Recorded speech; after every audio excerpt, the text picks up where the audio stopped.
Et bonjour à tous, bonjour à toutes, bienvenue dans The Trick Play Podcast, épisode spécial Group of Five. On va parler de la Week 12. Il ne reste maintenant plus que 2 semaines après celle qui vient de se terminer ce week-end tout simplement. On est mardi 18 novembre 2025. Je ne sais pas quand est-ce que l'épisode sortira. Ça sortira mercredi matin ou dès mardi soir. Mais en tout cas, nous y voici, nous y voilà. Il y a eu des matchs intéressants, il y a eu des, encore une fois, on le répète, hein, mais ça fait semaine après semaine, mathématiquement, comme le spot le spot de playoff pour le Group of Five n'est accessible qu'en gagnant sa conférence, bah forcément, vous avez beau avoir fait une super saison, si vous n'allez pas en finale de conférence, bah vous êtes out, merci, au revoir. Et c'est ce qui est malheureusement arrivé à South Florida. South Florida qui a perdu face à Navy une semaine de plus et un match capital dans la lutte pour la finale d'American de plus. Cette fois-ci, c'était South Florida face à Navy. On avait eu Tulane contre Memphis notamment la semaine dernière. On avait eu un North Texas Navy 2 semaines auparavant. Et bien là, on avait South Florida qui se déplaçait à Navy. Navy qui venait de perdre 2 matchs de suite. Blake Horvath qui était blessé mais qui était de retour pour ce match, ce qui était une bonne nouvelle pour les midshipmen. Et South Florida qui était classé 24e par le comité et donc le front-runner pour le spot selon le comité. Donc un match vraiment très intéressant qui a démarré samedi à 18h et on peut pas dire qu'on s'est ennuyé honnêtement. Les deux équipes se sont rendues coup pour coup et à la fin c'est Navy qui l'emporte sur le score de 41-38. Navy a pris les devants très rapidement, franchement, mais a surtout su capitaliser sur son turnover. Il y a eu un turnover partout dans le match, il y a eu une interception donc, de Byron Brown et un fumble d'équipe. Un fumble d'équipe, en fait c'est Blake Horvath qui rate un peu le snap, la balle qui reste un peu dans les pieds de son centre et derrière South Florida qui récupère la balle, sauf que voilà de ce turnover, de son turnover, South Florida n'a pas produit de points, là où Navy a produit 3 points et à la fin du match 3 points d'écart. Alors bien sûr il n'y a pas eu que ça comme moment marquant parce qu'il y a eu beaucoup de moments forts, 41-38 c'était un match très chargé, mais vraiment la puissance de Navy ça a été le trio Blake Horvath, Eli Heidenreich et Alex Texa, le trio QB receveur slash running back et running back, puisque Blake Horvath a lancé pour 147 yards et 1 TD. Alex Texa, lui, a couru pour 126 yards et 1 TD. Et Eli Heidenreich, 5 réceptions, 146 yards. Ça a été, comme depuis 2 ans, le go-to guy quand il faut trouver des balls deep du coup de l'attaque de Navy. Et également le très bon match de Braxton Woodson qui est rentré dans le troisième quart-temps. Blake Horvath qui s'est blessé. Braxton Woodson qui est rentré et qui a fait parler ses jambes avec 103 yards et 2 touchdowns, dont le touchdown de la victoire. Mais voilà, le trio Horvath, Heidenreich, Texas qui est vraiment le trio excellent depuis 2 ans maintenant du côté de Navy. Il me semble que... Alors Horvath, je crois qu'il est... Ouais, les 3 joueurs qui sont seniors et qui... en plus de ça, c'était c'était le dernier match de ces joueurs à Navy. C'était le Senior Day pour les Midshipmen, puisqu'après ce sera un déplacement à Temple et le Army Navy Game qui se joue sur terrain neutre. En tout cas, le trio de seniors a rendu sa copie presque parfaite. Oui, quasiment. Ouais, presque parfaite parce que Horvath fait un fumble, mais sinon ça a été parfait. Et donc voilà, Braxton Woodson qui est rentré dans le troisième quart-temps, qui a marqué le touchdown à la course, dont le dernier qui a scellé le match sur une course de 64 yards. En face, Byron Brown, le QB de South Florida, a fait un gros match malgré une interception. Il a fait 327 yards et 2 TD à la passe, ainsi que 136 yards et 2 TD au sol. Mais on peut se demander si les Bulls n'ont pas fait courir leur QB un peu trop tard. Leur attaque a beaucoup mieux fonctionné en deuxième mi-temps quand Brown a commencé à accumuler les yards au sol. Et en première mi-temps, c'était pas trop ça, il a pas trop couru, donc il n'y avait pas trop ce côté double menace de est-ce que Byron Brown va lancer ou partir à la course. C'était plutôt le cas en deuxième mi-temps, et ça a été beaucoup mieux en deuxième mi-temps pour South Florida. South Florida qui échoue pas très loin, ils auraient pu essayer de comeback, puisqu'il y avait... 24-9 à la mi-temps et puis South Florida a petit à petit refait son retard, est revenu à 3 points à un moment donné dans le match, puis il y a eu ce gros touchdown et puis à chaque fois en fait Navy a réussi à trouver les plays qu'il fallait pour marquer.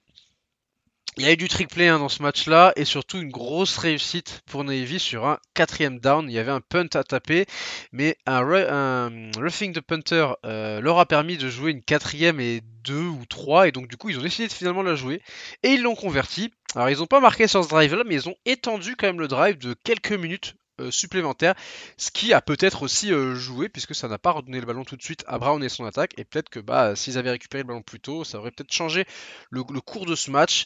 Il y a également eu 3 points loupés de la part de South Florida, un 2-point conversion et un extra point. Et voilà, 3 points d'écart, ça a été ça qui a joué donc dans ce match-là. Ça a obligé South Florida à jouer leur possession sur le tout dernier jeu du match. En fait, Navy avait une quatrième et 7 à jouer, il restait 11 secondes. Braxton Woodson a beaucoup couru derrière sa ligne pour éviter les défenseurs. Il est parti sur le côté et il a tenu le plus longtemps possible avant de balancer une bombe droit vers l'embut adverse. Et quand la balle retombe au sol, il reste 1 seconde, ce qui a permis à South Florida de jouer un dernier jeu sur leur 34.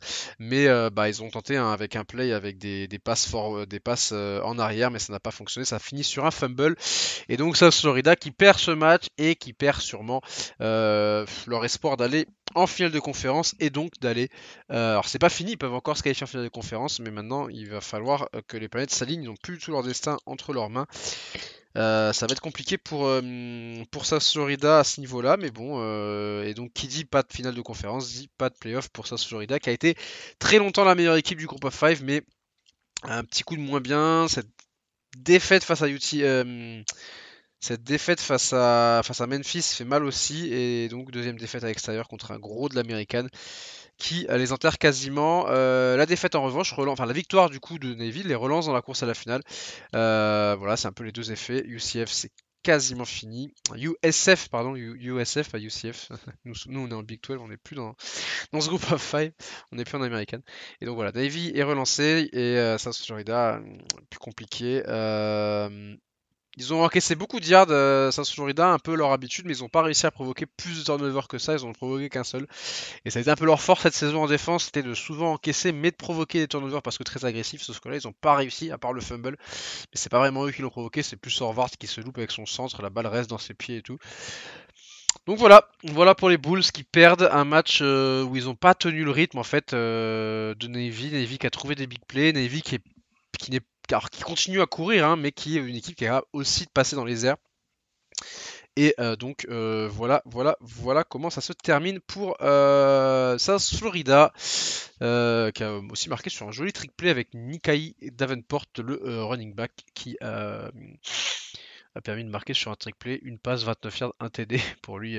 Ce niveau de course, et Brian Brand qui fait un gros match encore une fois, mais insuffisant cette fois-ci, South Florida. La saison n'est pas finie, mais les playoffs, il y a quoi, peut-être 10% de chance maintenant, peut-être, même pas, même moins, je pense. Enfin voilà. Autre gros match qui était entre East Carolina et Memphis. Memphis qui n'avait plus le droit à la défaite et qui a perdu face aux Pirates, défaite 27-31. East Carolina en scred qui est en train de monter en puissance. Ils n'ont pas fait beaucoup parler d'eux parce qu'ils ont loupé leur début de saison. Avec des défaites face à NC State, BYU, puis une défaite contre Tulane, mais depuis ils sont sur 4 victoires de suite, des victoires assez convaincantes avec 3 victoires à plus de 40 points et là une victoire 37-27 donc face à Memphis. Ils étaient pourtant menés 17 à 10 à la mi-temps, mais ils ont fait une bien meilleure deuxième mi-temps. Avec cette victoire, ils éliminent définitivement les Tigers de la discussion, parce que les Tigers ne peuvent plus se qualifier en finale de conférence.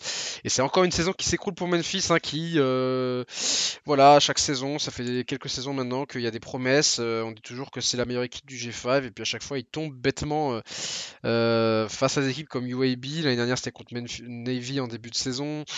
Il y a toujours des petites défaites comme ça. On se disait ils allaient pas. On se disait que cette année, ils avaient enfin trouvé la formule malgré la défaite contre Rice, puisqu'ils avaient réussi à l'emporter face à South Florida. Mais voilà, c'est la 3e défaite de la saison pour Memphis, défaite face à East Carolina, 2e défaite de suite, où ils encaissent plus de 30 points Et voilà, ils ont vu East Carolina revenir dans le troisième quart-temps et mieux gérer la fin de match. Et le match a été scellé par Mike Wright Jr., le cornerback, qui intercepte Brandon Lewis en toute fin de match. Le QB Katin Houser termine avec 332 yards et 2 TD à la passe, qui confirme qu'East Carolina est peut-être l'équipe la plus chaude du moment en américaine avec 4 victoires convaincantes de suite. Les autres résultats, avec North Texas qui a roulé sur UAB, qui continue à être dans le trio de tête avec un gros match encore de Drew Mestemaker à la passe et de Caleb Hawkins avec 5 TD au sol pour le running back de North Texas et 189 yards en tout. Victoire 53-24 donc face à UAB. Tulane qui l'emporte 35-24 face à Florida Atlantic dans un match plutôt bien géré, puisque 14 des 24 points de Florida Atlantic ont été marqués dans le dernier quart-temps. Voilà pour Tulane et North Texas qui remportent les matchs. UTSA qui n'est plus qu'à une victoire d'aller en bowl. Victoire 28-7 face à Charlotte. Et voilà pour les résultats en américaine. On peut passer à la Pac-12, ce qui va nous parler aussi de parler de l'américaine, puisqu'il y avait un match entre Oregon State et Tulsa et les Beavers qui continuent de donner des victoires à tout le monde cette saison, sauf à Washington State. Le regagnant de la semaine donc est Tulsa qui met fin à une série de 5 défaites de suite.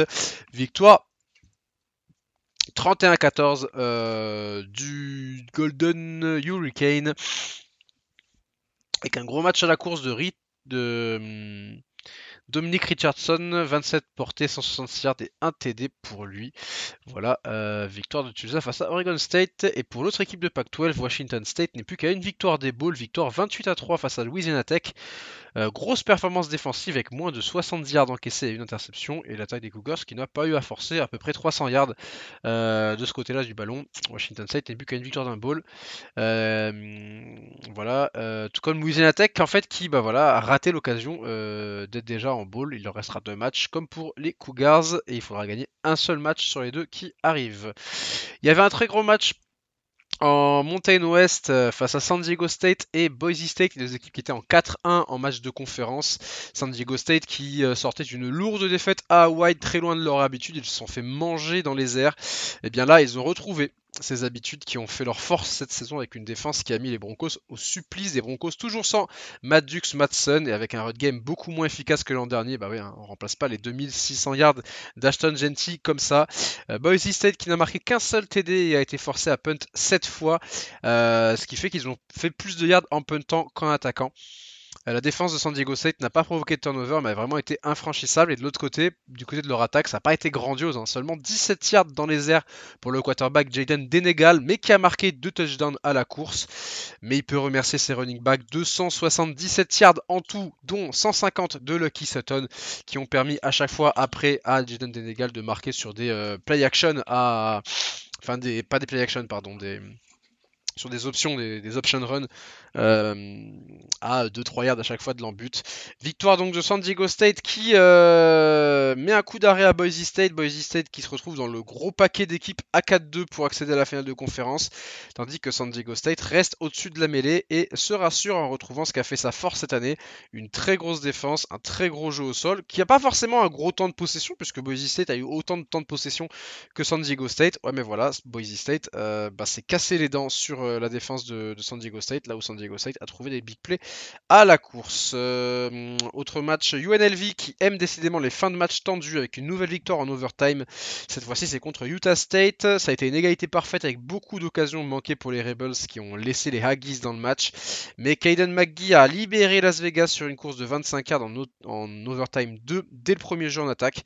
C'est dommage pour Utah State qui rate l'occasion de se qualifier pour les bowls, qui aura encore 2 opportunités bien sûr, mais qui a subi ce ligne avec 7 sacs encaissés, dont le dernier, le 7ème, qui les a forcés à prendre le field goal en overtime 2, et puis derrière c'est un UNLV qui a tué le match avec McGee.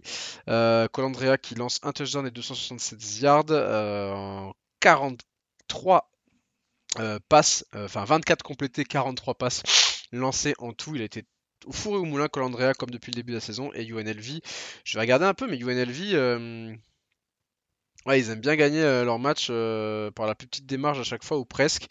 Mais en tout cas, voilà, UNLV, c'est de nouveau une victoire, 8-2 quand même pour UNLV, qui reste dans le coup pour se qualifier en finale de conférence. Mais c'est l'équipe de Fresno State qui prend la deuxième place en finale. Enfin voilà, place qui n'est pas encore définitive, mais voilà, ils ont profité de la défaite de Boise State et de leur victoire face à Wyoming pour passer deuxième de conférence. Gros match en défense et gros match au sol pour l'emporter 24-3 face à Wyoming. Notamment très grosse défense contre la passe pour Fresno State, qui n'a pas eu à forcer son talent face à une équipe de Wyoming qui ne verra sans doute pas les Bowls. Ils sont en 4-6. Les autres matchs avec Nevada qui remporte son deuxième match de la saison 55-10 face à San Jose State qui n'ira pas en bowl season, et New Mexico qui l'emporte 20-17 face à Colorado.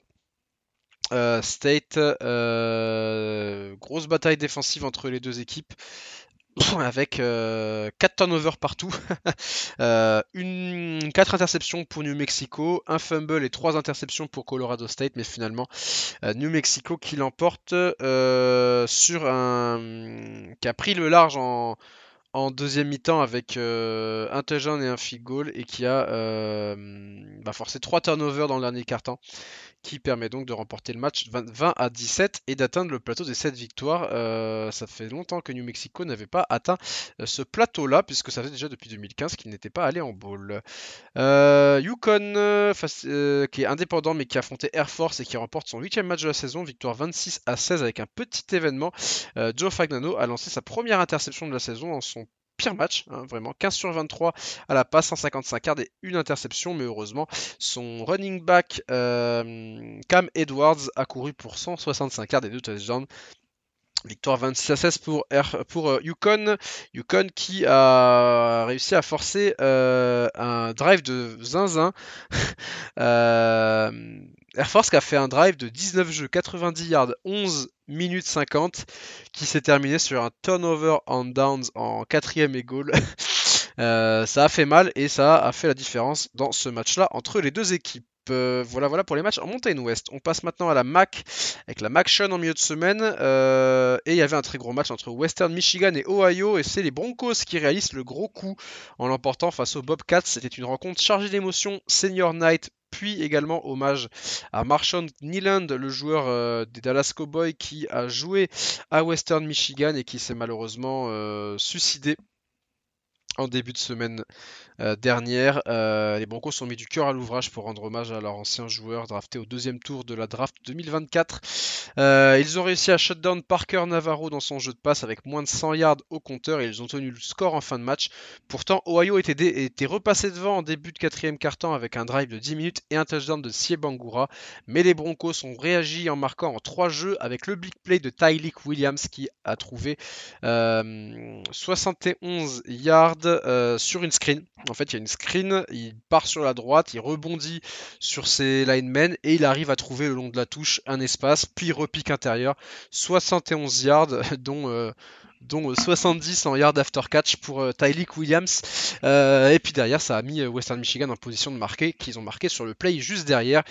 Et ils ont ensuite clôturé le match avec 2 stops turnover and downs coup sur coup, et ce malgré un field goal raté. Western Michigan qui est donc la dernière équipe à une seule défaite en conférence et qui prend une option pour aller en finale de conférence.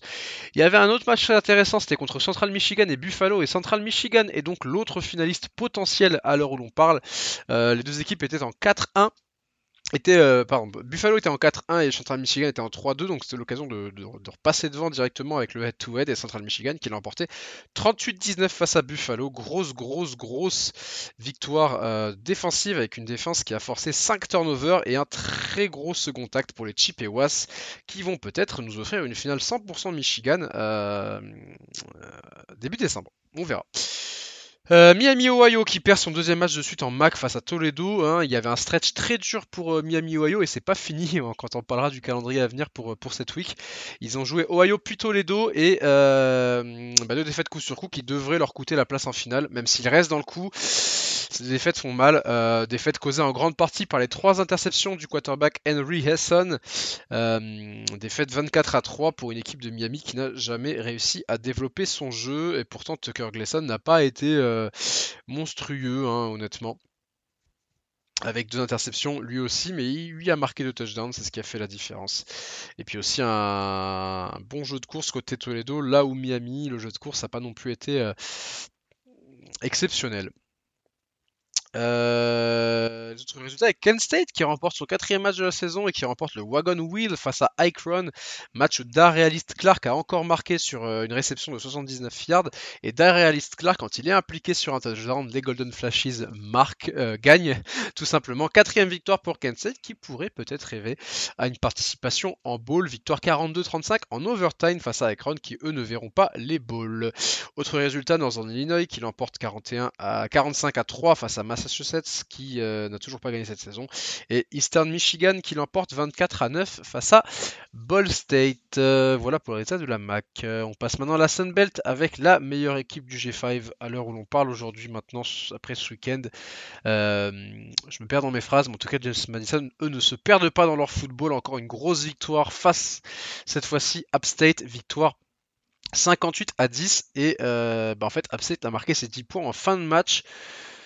Les hommes d'Alonza Barnett de Third ont déroulé sur la défense des Mountaineers. Le quarterback n'a pas lancé de touchdown malgré 303 yards au sol, 303 yards à la course. Il a été très actif, il a été très actif à la passe avec 303 yards mais pas de touchdown parce que c'est surtout au sol que la démonstration a été totale. 324 yards en tout et 7 touchdowns pour les Dukes. Dont 3 touchdowns pour Joby Malari, le running back de James Madison. Le temps de possession a été de 42 minutes en faveur de James Madison qui n'a laissé aucune chance à App State. Ils ne se sont relâchés qu'en fin de match. C'est simple, le premier drive à plus de 4 jeux pour les Mountaineers n'a été effectué qu'au dernier quart-temps.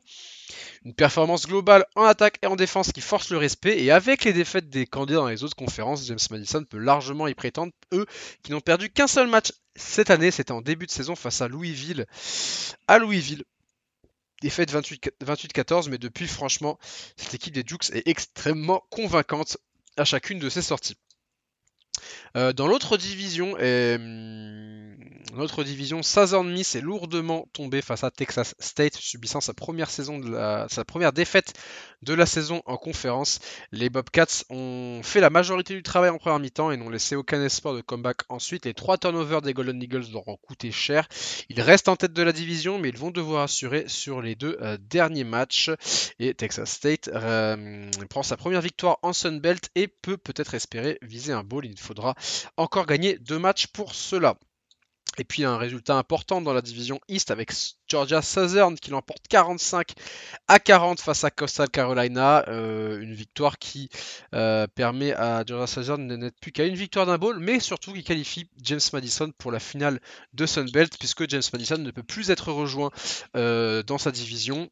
Il n'y avait que Coastal Carolina qui pouvait encore les rejoindre et Coastal Carolina avait en plus un match à jouer face aux Dukes en fin de saison. Mais voilà, avec cette défaite à Georgia Southern, Coastal Carolina ne peut plus gagner la division et donc James Madison est assuré de faire la finale de Sun Belt. C'est la première équipe du FBS à être déjà qualifiée pour sa finale de conférence, si je dis pas de bêtises.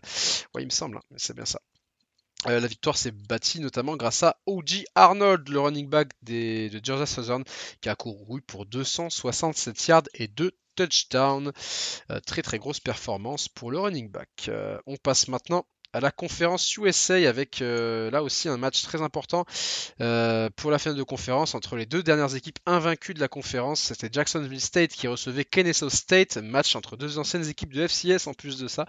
Et Jacksonville State l'a remporté 35-26 face à Kennesaw State. Gros jeu au sol encore une fois, toujours derrière un Cam Cook très productif, 132 yards et 1 touchdown. Face à un jeu à la passe des Halls qui a été efficace en termes de yards, 362, mais qui termine avec 0 touchdown et surtout 4 interceptions. Leur quarterback a même été bench en fin de match, mais le remplaçant a quand même lancé l'interception. Et la différence s'est faite là avec des Gamecocks qui n'ont fait aucune erreur de leur côté et qui ont aussi eu une réussite hallucinante avant la mi-temps. Ils avaient un dernier jeu à jouer sur leur 40 à peu près, leur 45 même, et ils font rentrer leur QB2, Gavin Winsat, qui a un bras beaucoup plus puissant que Caden Krill. Dans le but assumé de tenter un Hail Mary, parce qu'il restait qu'une seconde, hein, donc ils n'allaient pas punter ni taper un field goal, ils ont tenté un Hail Mary. Et le ballon a rebondi en fait sur les mains d'un défenseur de Kennesaw State, et DeAndre Johnson, le très grand receveur, je crois même qu'il est tight end, parce qu'il est, il est vraiment très très grand ce joueur, passe devant, récupère la balle et marque, et c'est un break qui a fait vraiment mal à Kennesaw State à ce moment-là, parce que avec cette action, tu passes d'un score de 14 à 10 à la mi-temps, parce qu'en plus tu devais te faire intercepter. Donc il y avait 14-10, tu dis ok, Jacksonville State va avoir la balle au retour des vestiaires, ce serait bien de pas encaisser de touchdown, il reste 39 secondes, et voilà, ils ont pris le big play en pleine face, et ça a permis à Jacksonville State de mener de 12 points. 12 points qu'ils ont globalement conservés tout au long de la deuxième mi-temps, et Jacksonville State qui fait un très grand pas sur la finale de conférence, et Kennesaw State, eux, coup d'arrêt pour eux, une défaite donc qui profite à Western Kentucky qui reprend sa place en finale en l'emportant face à Middle Tennessee 42-26. Gros match de Matthew Henry, le receveur de Western Kentucky, avec cette réception, 135 yards et un touchdown. Voilà. On a ensuite Florida International qui l'a emporté en overtime 34-27 face à Liberty. New Mexico State qui jouait face à Tennessee, hein, les petits matchs cupcake de la SEC ont commencé à la mi-novembre, défaite 42-9. Missouri State qui l'emporte 38-24 face à UTEP, qui pourrait jouer la finale de conférence, mais qui malheureusement ne peut pas parce qu'ils sont bannis du post-season play puisque c'est leur première saison en FCS. Delaware qui a perdu face à Sam Houston 26-23. Sam Houston qui enchaîne sa deuxième victoire de suite. Et voilà, avec Louisiana Tech, donc, qui on a parlé un peu plus tôt, qui a perdu contre Washington State. Voilà pour les résultats de la semaine. Et maintenant, le petit tunnel sur qui ira en playoff. Et le grand perdant est évidemment South Florida. Et le grand gagnant est James Madison et Navy, du coup, que je remets dans la course. Hein. Je les avais sortis de la course la semaine dernière, mais finalement, ils reviennent dans la course. On va d'abord parler des Bulls. 2 défaites en American et 3 au total. Ils peuvent encore aller en finale d'American, mais le dossier va être compliqué à défendre, même en cas de victoire en American désormais. Déjà, il faut qu'ils y aillent, et c'est voilà, maintenant le pourcentage de chance est assez bas, ils ont plus leur destin entre leurs mains. Et la course pour aller en playoff maintenant est menée par James Madison, hein, qui n'a perdu qu'un match cette saison contre Louisville et qui impressionne semaine après semaine et qui eux ne perdent pas. Donc je mets James Madison en numéro 1 actuellement du groupe of 5. Derrière je mets North Texas et Tulane. Donc voilà mon podium. Quatrième, je mets San Diego State qui a retrouvé des couleurs cette semaine face à Boise State. Je mets ensuite Navy juste derrière avec East Carolina. East Carolina qui peut aller en finale de conférence, mais ils ont un peu le même bilan. En fait, eux, la finale de conférence est plus facile à atteindre que South Florida, mais s'ils gagnent, ils auraient le même bilan éventuellement que South Florida. C'est pour ça que je les mets vraiment. Je ferme la marche. Pour eux, donc James Mason en 1, North Texas en 2, Tulane en 3, San Diego State en 4, Navy en 5 et East Carolina en 6. Voilà les 6 équipes pour moi qui peuvent encore accéder aux playoffs. Je sors Memphis qui de toute façon ne peut plus se qualifier pour la finale de conférence. Et South Florida, je les sors aussi. Peut-être qu'ils peuvent rentrer, mais il va falloir que ça tombe beaucoup devant. Donc affaire à suivre donc. Mais ouais, James Madison, je les sens bien. Je les sens bien parce qu'ils ont un match sympa qui arrive là contre Washington State. Et après derrière, ce sera contre Coastal Carolina. Donc c'est pas encore fait. Mais franchement, vu l'impression visuelle et offensive et défensive laissée par James Madison depuis plusieurs semaines, je me dis que ils ont tout ce qu'il faut pour aller en playoff. Après, en playoff, ce sera une autre histoire. Petit tour maintenant qu'on va faire là sur les finales de conférence. Si on devait s'arrêter au jour d'aujourd'hui, les finales de conférence actuellement, donc en American, on aurait Tulane qui devrait se déplacer à Navy, et on a North Texas, East Carolina et South Florida, mais un créneau en dessous des 2 premières que j'ai citées qui sont encore en lice. En Mountain West, on aurait Fresno State qui se déplacerait à San Diego State, et Hawaii, UNLV, New Mexico, Boise State et Utah State qui sont encore en lice, mais pour Utah State, c'est un cran en dessous encore. Au niveau de la MAC, on aurait Western Michigan qui affronterait Central Michigan sur site neutre, puisque la MAC, contrairement aux autres conférences, ne fait pas la finale de conférence chez le mieux classé, mais le fait à Détroit, au Ford Field. Et on aurait Ohio, Toledo, Miami, Ohio, Buffalo, Ball State et Kent State encore en lice. Les deux derniers cités qui sont là aussi un cran en dessous. En Sunbelt, c'est lock pour la division East, donc James Madison ira en finale et pour l'instant accueillerait Southern Miss, mais dans la division Ouest, Arkansas State et Troy peuvent encore doubler Southern Miss. En conférence USA, ce serait Western Kentucky qui se déplacerait à Jacksonville State et le seul encore en lice, ce serait Kennesaw State pour shipper la place à Western Kentucky, sachant que Missouri State est dans le coup mais ne peut pas aller en finale de conférence parce que ils arrivent de FCS et ils devront attendre l'année prochaine pour rentrer dans la course au final de conférence. Les matchs à suivre pour cette semaine. Alors je sais pas si cet épisode sortira mardi soir ou mercredi matin, mais en tout cas, mercredi dans la nuit de mardi à mercredi, ce sera à 1h du matin mercredi, UMass qui se déplace à Ohio et Western Michigan qui se déplace à Northern Illinois, deux équipes en lice pour la finale qui jouent contre des adversaires normalement à leur portée, mais on sait jamais, hein, la MACtion est parfois remplie de surprises. On continue avec la MACtion avec jeudi à 1h du matin, Miami Ohio qui se déplace à Buffalo, très gros match entre deux équipes qui sont en 4-2 en MAC. Le perdant est éliminé de la finale de conférence. Le vainqueur pourra toujours la jouer en dernière journée. Et on a Central Michigan qui jouera à Kent State. Attention pour Central Michigan qui est en ballottage favorable pour aller en finale de conférence, mais qui se déplace chez une équipe de Kent State qui n'est plus le paillasson de la MAC, puisque maintenant c'est plutôt UMass. On avance avec samedi à 4h30 du matin, donc dans la nuit de vendredi à samedi, Hawaii qui se déplace à UNLV, là encore un match important entre deux prétendants à la finale de conférence. Samedi à 19h, Washington State qui se déplace à James Madison.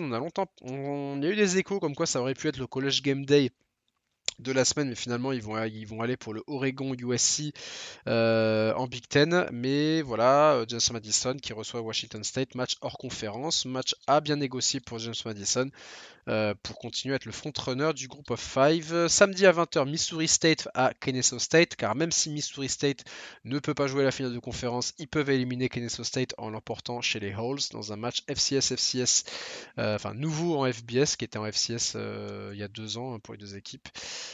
Samedi 21h, South Florida à UAB, je les mets encore de là-dedans, mais bon voilà, les deux matchs très importants en American, ça va être samedi à 21h30, East Carolina qui se déplace à UTSA et à 21h45, Tulane qui se déplace à Temple. Voilà pour les matchs très intéressants de la Week 13.